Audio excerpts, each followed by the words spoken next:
السلام عليكم. بل كسو قاد iyadoo qof ka hor yimid dabeedna uu kugu yiri walaal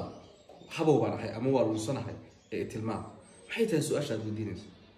xageed u socotay haddii qofkaasi uu kugu yiraahdo meel la uma socon ama ma garanayo meesha u socday halkan baa adduunkii halkan ba iska joog ayay noqonaysaa jawaabtaada waxa taa la mid ah qofka kugu yiraahda shaqo ma haysto waxbarashadii saas iga tahay hawshaas ay haysataa dabeedna la weydiiyo qorshahaagu waa maxay adigu aad nolosha ka damacsan tahay xageed u socotaa waa maxay balaankaagu dabeetna kugu yiraahdaa qorshe ma lihi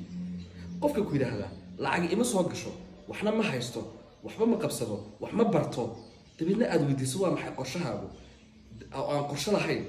xageed u socdaa qorshe yeelo halka aad u socotidna dhagax ku tuuro dabeetna halkaas ii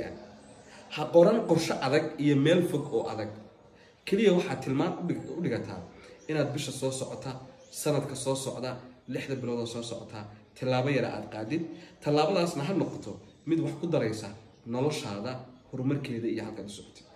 haddii aad intaas sameyn waxaad noqonaysaa fadhiid barta aad fadhida lagaaga tegayaa dabeetana waa laga gudbayaa ha noqon ma gudbe qorshe samayso noloshana macna u samee mahadsanid bye bye